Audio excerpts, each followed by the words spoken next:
Drunk. क्या आप जानते हैं कि हम शराब क्यों पीते हैं? जानिए कुछ रोचक फैक्ट्स बाय एडवर्ड स्लिंगलैंड। हम नशे में क्यों हैं? हाईजैक या हैंगओवर? ऐसा आज से नहीं हो रहा है, कई शताब्दियों से हो रहा है। अगर ये कहा जाए कि ऐसा आदि अनादि काल से भी हो रहा है तो गलत नहीं होगा। इंसान ने बहुत पैसा शराब के ऊपर खर्च किया है।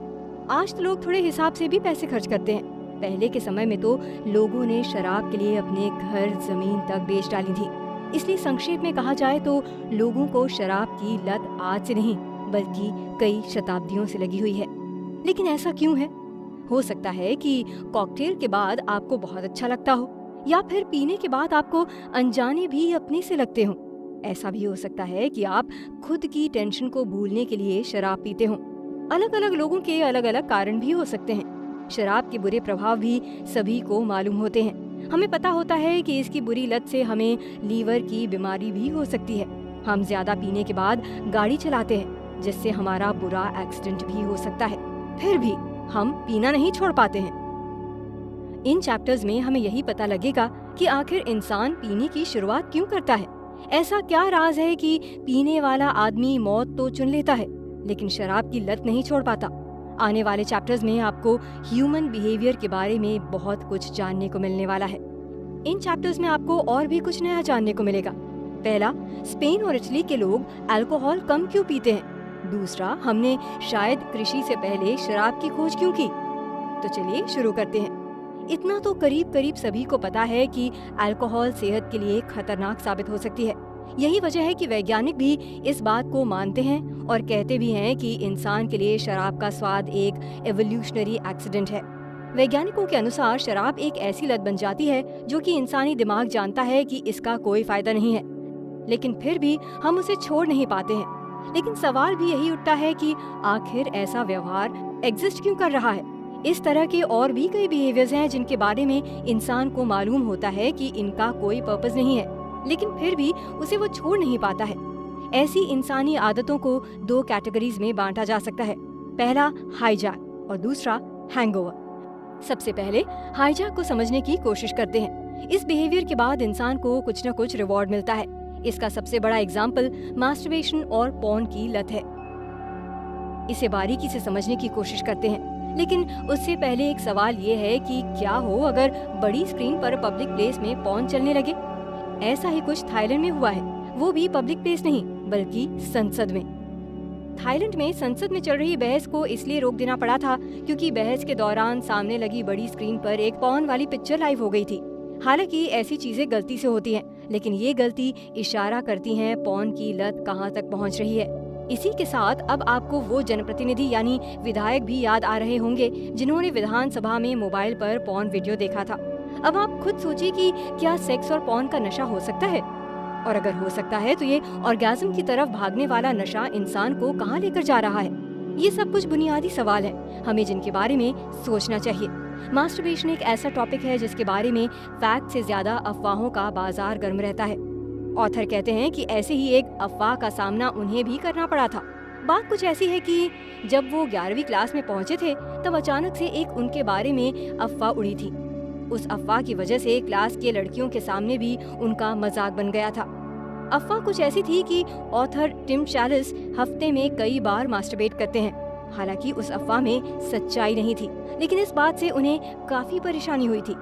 लेकिन बाद में उन्हें जेम्स डॉब्सन नाम के मेंटोर ने बताया कि इस दुनिया में 95 to 98% लड़के मास्टरबेट करते हैं, और जो लोग ये बोलते हैं कि वो मास्टरबेट नहीं करते, समझ लो कि वो झूठ बोलते हैं। अब सवाल ये उठता है कि आखिर लोग मास्टरबेट क्यों करते हैं। इसके पीछे की सीधी सी वजह है हाईजैक। मास्टरबेट के तुरंत बाद इंसान को सेंसेशन और ऑर्गेज़म के रूप में रिवॉर्ड मिलता है। हमें समझना चाहिए कि मास्टरबेशन का कोई पर्पस नहीं होता है, इससे सिर्फ और सिर्फ प्लेजर मिलता है, इसलिए इंसान इस प्लेजर के पीछे भागता रहता है। इंसानी दिमाग किसी भी तरह से प्लेजर का पीछा करना चाहता है। उसी प्लेजर की चाहत की वजह से इंसानी दिमाग हाईजैक होता रहता है। अब फैसला आपको करना है कि क्या आपको अपने दिमाग के ऊपर सही कंट्रोल चाहिए या फिर आप अपने दिमाग को हाईजैक मोड में रखना चाहते हैं। अब बात हैंगओवर की करते हैं। ऑथर समझाते हुए कहते हैं कि हैंगओवर एक ऐसा बिहेवियर है जो कि किसी न किसी ड्राइव से पैदा होता है। उदाहरण के लिए हमें जंक फूड काफी ज्यादा पसंद होते हैं, उसके लिए हमारे अंदर क्रेविंग्स होती हैं। कई बार जंक फूड से हमारी भूख तो मिट जाती है, लेकिन लंबे समय तक इनका सेवन करने से हमें कई तरह की बीमारियां भी हो सकती हैं। लेकिन आज के समय में दिक्कत इस बात की है कि हमें पता होता है कि जंक फूड से दिक्कत होने वाली है, लेकिन फिर भी हम खुद को उन्हें खाने से रोक नहीं पाते हैं। ऐसा क्यों? ऐसा इसलिए क्योंकि जंक फूड भी एडिक्टिव होता है। हमें ये कभी नहीं भूलना चाहिए कि दुनिया में हर नुकसान करने वाली चीज की लत लग सकती है, और लत किसी भी चीज की कभी अच्छी नहीं होती है। इसलिए हमें खुद के दिमाग को इतना मजबूत बनाना चाहिए कि हमें किसी भी चीज की लत लगना बंद हो जाए। अब तक आप समझ चुके होंगे कि शराब की लत के लिए भी हाईजैक और हैंगओवर कॉन्सेप्ट काम करते हैं। इससे जुड़े और भी रोचक पहलू को हम आगे के चैप्टर्स में समझने की कोशिश करेंगे। हम क्यों ड्रिंक करते हैं? ये कोई एक्सीडेंट नहीं है। ऑथर एडवर्ड स्लिंगलैंड वैज्ञानिकों के दावों पर सवाल खड़े करते हुए कहते हैं कि शराब पीना किसी भी तरह का एक्सीडेंट नहीं है, और ना ही ये हाईजैक या फिर हैंगओवर है, जैसा कि वैज्ञानिक मानते हैं। तो फिर अब जरूरी है कि हम ये समझने की कोशिश करें कि आखिर वैज्ञानिक ऐसा क्यों मानते हैं और मैं ऐसा क्यों नहीं मानता हूँ। आपके सामने दोनों बातें फैक्ट्स के साथ रखी जाएंगी। इसके बाद आपको फैसला करना है कि आपके नजरिए के लिए सही बात कौन सी है। चलिए शुरू करते हैं और हाईजैक आर्ग्यूमेंट के लूप होल पर नजर डालते हैं। इस आर्ग्यूमेंट के हिसाब से अल्कोहल हमारे दिमाग के केमिकल रिलीज सिस्टम को हाईजैक कर लेता है, जिसकी वजह से हमें रिवॉर्ड मिलता है, और हम उसी रिवॉर्ड की वजह से शराब की लत को नहीं छोड़ पाते हैं। अब आप खुद ही सोचिए कि ये आर्ग्यूमेंट सुनने में ही कितनी बचकाना लगती है, जैसे कि किसी बच्चे से टॉफी के लालच में कोई काम करवा लेना हो। आखिर वैज्ञानिक ऐसा कैसे सोच सकते हैं? हम सभी को मालूम होना चाहिए कि सेक्स के दौरान इंसान के दिमाग में केमिकल रिलीज होते हैं, जिसका रिवॉर्ड ऑर्गेज्म के तौर पर मिलता है, और उसी केमिकल की वजह से हमें प्लेजर मिलता है। वैज्ञानिकों ने इसी सिस्टम को हाईजैक बताया है और इसे अल्कोहल से जोड़ने की कोशिश की है, और ज्यादा आसान शब्दों में कहें तो उन्होंने ड्रिंकिंग हैबिट को मास्टरबेशन से जोड़ने की कोशिश की है। इस बात में कोई दो राय नहीं है कि इन दोनों ही चीजों के बाद रिवॉर्ड्स मिलते हैं। इंसानी दिमाग को अच्छा लगता है, लेकिन दोनों ही प्रोसेस पूरी तरह से अलग है। मास्टरबेशन की शुरुआत करने वालों को ज्यादा नुकसान नहीं हो सकता है, इसलिए मास्टरबेशन को हार्मलेस भी कहा गया है। लेकिन क्या अल्कोहल का सेवन करना हार्मलेस है? आप मास्टरबेशन को वेस्ट ऑफ टाइम या एनर्जी कह सकते हैं, लेकिन उसकी वजह से किसी भी तरह से नुकसान नहीं होता है, इसलिए मास्टरबेशन हार्मलेस हाईजैक में आता है। लेकिन शराब का सेवन करना इंसान के दिमाग और शरीर को बुरी तरह से प्रभावित कर सकता है, इसलिए कोई भी ड्रिंकिंग को हार्मलेस नहीं कह सकता।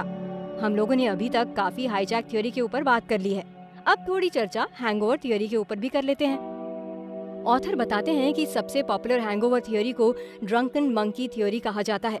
इस थ्योरी के हिसाब से इंसान ने शराब पीने की शुरुआत कैलोरी की तलाश में की थी। जंगलों में रहते वक्त इंसान को ज्यादा कैलोरीज की जरूरत पड़ती थी, जिसके लिए उसने फलों को फर्मेंट करने की शुरुआत कर दी थी, और उसी प्रोसेस से उसने अल्कोहल पीने की शुरुआत भी की थी।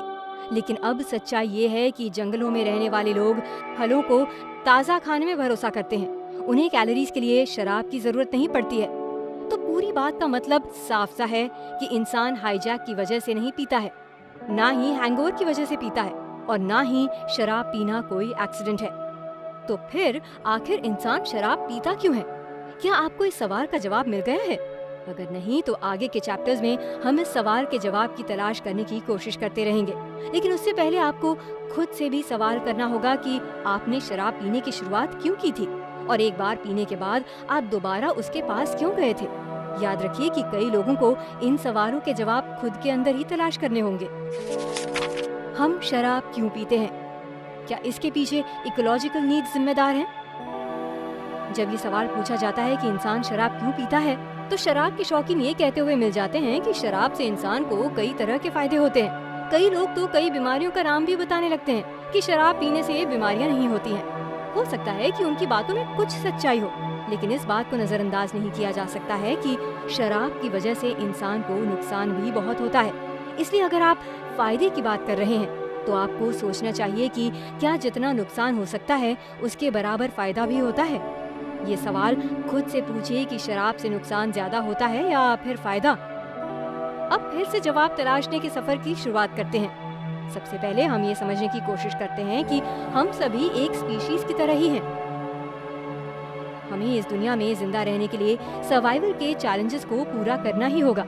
उसी चैलेंज को पूरा करने के लिए लोग अपने लिए रहने और खाने का इंतजाम करते हैं। इसलिए कहा भी गया है कि इस दुनिया में कमजोर लोगों के लिए कोई दया नहीं दिखाता है। इंसानों की भी एक इकोलॉजी है और इस इकोलॉजी को कल्चर या फिर सभ्यता कहा जाता है। बिना इस कल्चर के इंसान सर्वाइव नहीं कर सकता है। जिस तरह से मछली पानी के बिना मर जाती है, उसी तरह से इंसान भी बिना कल्चर के खत्म हो सकता है। इसे और अच्छे से समझने के लिए हमें एक एग्जाम्पल पर नजर डालनी चाहिए। ये एग्जाम्पल बेसिक कल्चरल टेक्नोलॉजी का है। इसका मतलब साफ है कि हम समझने की कोशिश करते हैं कि आखिर इंसानी सभ्यता की शुरुआत कैसे हुई थी, कैसे हम लोगों ने इंसान के तौर पर प्रगति की है। इसकी सबसे छोटी इकाई आग यानी फायर है। फायर की डिस्कवरी के पहले इंसान के बड़े बड़े दांत और जबड़े हुआ करते थे। उसका डाइजेस्टिव सिस्टम भी काफी कॉम्प्लेक्स हुआ करता था, जो कि आसानी से रफ फूड और रॉ मीट को भी डाइजेस्ट कर लेता था। लेकिन जैसे जैसे इंसान प्रोग्रेस करने लगा और खाने को कुक करने लगा, हमारे दिमाग की प्रोसेस अलग तरीके से होने लगी। हमारा नजरिया बदल गया और हमारी बॉडी भी पहले से नाजुक होने लगी। इस तरह हम ज्यादा स्मार्ट हो गए, लेकिन हम फायर के ऊपर पूरी तरह से डिपेंडेंट भी हो गए। अब आज के दौर में एक ऐसा समय आ गया है कि हम लोग बहुत सारी कल्चरल टेक्नोलॉजीज पर पूरी तरह से निर्भर हो गए हैं। ये कहना भी गलत नहीं होगा कि अब हमारा काम ही इन कल्चरल टेक्नोलॉजीज के बिना नहीं चल सकता है। एग्रीकल्चर, रेफ्रिजरेशन, क्लोथ्स, कंप्यूटर्स, इस तरह की कई सारी तकनीक हैं जिनकी वजह से ही हमारी जिंदगी आगे बढ़ पा रही है। इन्हीं तकनीकों की वजह से इंसान के दिमाग में प्रेशर का जन्म भी होता है। ऐसा देखा गया है कि कई लोग दिमागी प्रेशर को कम करने के लिए शराब से दोस्ती करते हैं और धीरे धीरे उनकी दोस्ती कब उनकी जान की दुश्मन बन जाती है, उन्हें पता भी नहीं चल पाता है। इसलिए ये तर्क देना कि शराब की वजह से दिमाग की टेंशन कम होती है, पूरी तरह से गलत है। और ये तर्क भी गलत है कि दिमागी टेंशन की वजह से शराब पीना पड़ जाता है। अगर आपको इंसानी ज़रूरत की वजह से टेंशन हो रही है, तो आपको अपनी ज़रूरतों को कम करने की कोशिश शुरू कर देनी चाहिए। Why do we get drunk? क्या इसके पीछे समाज जिम्मेदार है? ऐसा हो सकता है कि आपने प्रीफ्रंटल कॉर्टेक्स के बारे में सुन रखा हो। ऐसा भी हो सकता है कि आपको इसके बारे में कुछ भी नहीं मालूम हो। बात कुछ भी हो, लेकिन आपको इस चैप्टर में काफी कुछ नया जानने को जरूर मिलेगा। प्रीफ्रंटल कॉर्टेक्स इंसानी दिमाग का हिस्सा होता है। इसका यूज रैशनल थिंकिंग के लिए किया जाता है। मतलब जब भी तर्क की बात होती है तो इस हिस्से का उपयोग होता है। इसका सीधा सा मतलब ये भी है कि प्रीफ्रंटल कॉर्टेक्स की वजह से ही इंसान बाकी लिविंग थिंग्स से अलग है। वैज्ञानिकों का मानना है कि प्रीफ्रंटल कॉर्टेक्स अच्छी चीज है, लेकिन ज्यादा तर्क संगत होने की वजह से ये कोलैबोरेशन और क्रिएटिविटी के लिए बेहतर नहीं है। इसलिए अगर किसी को क्रिएटिव होना है तो उसे प्रीफ्रंटल कॉर्टेक्स को अच्छे से हैंडल करना होगा। इस कॉन्सेप्ट को थोड़ा और बेहतर से समझने के लिए और ये देखने के लिए कि इसका कनेक्शन अल्कोहल से कैसे जुड़ रहा है, हमें 2 ग्रीक गॉड्स की ओर रुख करना होगा। इनका नाम अपोलो और डायोनिसस है। सबसे पहले अपोलो की बात करते हैं। अपोलो को सूर्य का देवता भी कहा जाता है। ऐसा माना जाता है कि ये प्रीफ्रंटल कॉर्टेक्स को रूल करते हैं। वहीं दूसरी ओर डायोनिसस को गॉड ऑफ वाइन माना जाता है। ये दोनों ही ग्रीक के देवता के रूप में प्रचलित हैं। डायोनिसस को प्रीफ्रंटल कॉर्टेक्स के विरोध में देखा जाता है। इन्हें गॉड ऑफ इमोशन के तौर पर याद किया जाता है। ग्रीक में ऐसा माना जाता है कि क्रिएटिव होने के लिए डायोनिसस को मानना होगा। अब सवाल ये उठता है कि कोई भी इमोशनल साइड को कैसे अपना सकता है। इस साइड को अपनाने के लिए लोग अल्कोहल का सहारा लेते हैं। मतलब साफ है कि तर्क की बातों को आसानी से अल्कोहल की मदद से भुलाया जा सकता है। ऐसा कहा जाता है कि प्रीफ्रंटल कॉर्टेक्स को अवॉइड करने के लिए लोग शराब का सहारा लेते हैं। लोगों को लाइफ में तर्क की बातें अच्छी नहीं लगती हैं। उन्हें अधिकतर इमोशनल फूल बनकर रहना अच्छा लगता है और इसके लिए शराब से बेहतर क्या ही हो सकता है। लेकिन अब एक बड़ा सवाल यही खड़ा होता है कि क्या ड्रिंकिंग और डायोनिसियन अप्रोच से वाकई इंसान की लाइफ बेहतर हो जाती है? अगर आप शराब पीते हैं तो आपको अपने आप से खुद पूछना चाहिए कि शराब से आपकी लाइफ कितनी बेहतर हुई है। अब हमें समझ लेना चाहिए कि शराब का कनेक्शन हमारे दिमाग से भी है। अगर कोई भी शराब छोड़ना चाहता है तो उसे अपने दिमाग के ऊपर काम करना होगा। उसे खुद के दिमाग को मजबूत बनाना होगा कि शराब की मदद से किसी भी प्रॉब्लम का हल नहीं ढूंढा जा सकता है। हमें समझना चाहिए कि शराब एक समस्या है और इसका समाधान हमें ही ढूंढना होगा। Why do we get drunk? क्या इससे हम क्रिएटिव बनते हैं? सबसे पहले हमें ये समझने की कोशिश करनी चाहिए कि केवल शराब की मदद से ही प्रीफ्रंटल कॉर्टेक्स को डिसेबल नहीं किया जा सकता है। इसे डिसेबल कई चीजों की मदद से कर सकते हैं। सबसे अच्छी बात यह है कि उन चीजों से आपको कोई नुकसान भी नहीं होगा। लेकिन लोग सबसे ज्यादा उपयोग शराब का ही करते हैं क्योंकि इसे आसानी से कंज्यूम किया जा सकता है। इसे पीने के बाद कुछ देर के लिए ही सही, लेकिन इंसान सब कुछ भूल जाता है, उसे नशा चढ़ जाता है।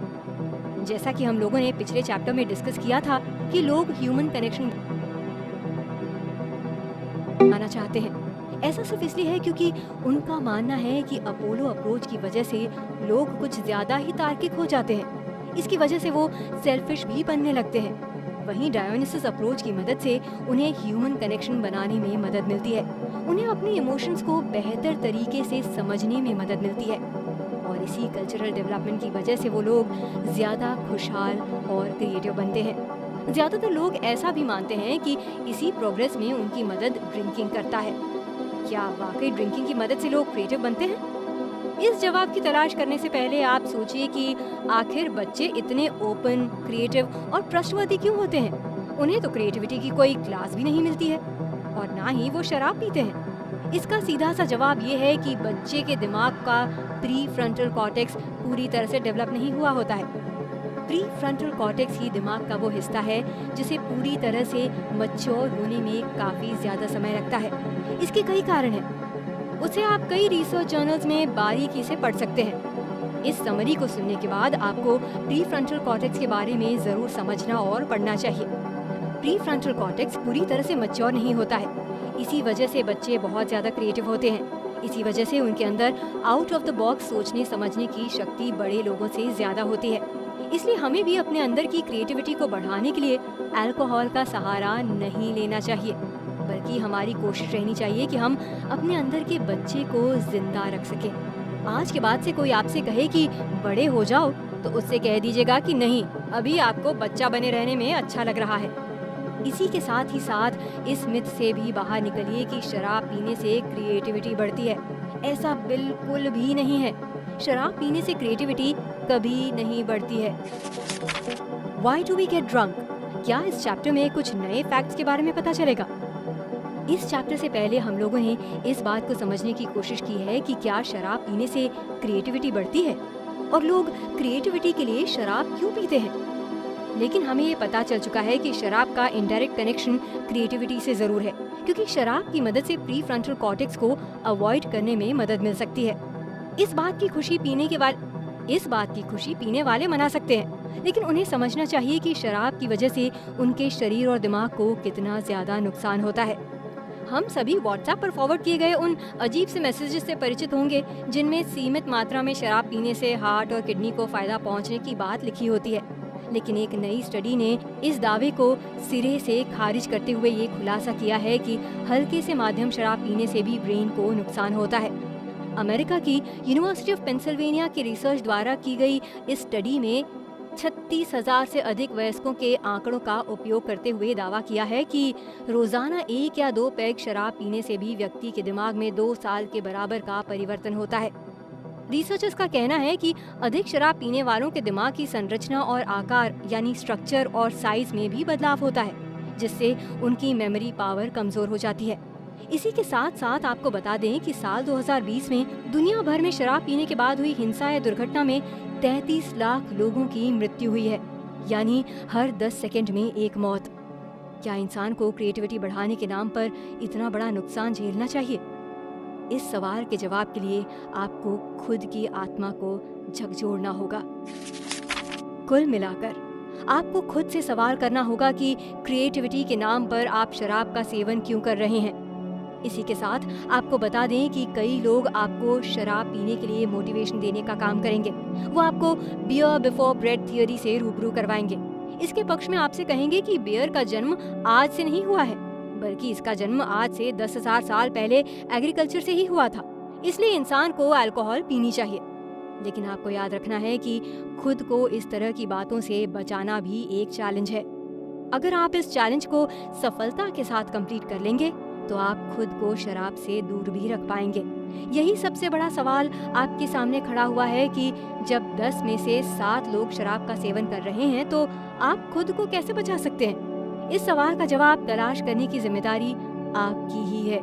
हिम्मत करिए, आगे बढ़िए और शराब से दूरी बनाने की कोशिश शुरू करिए।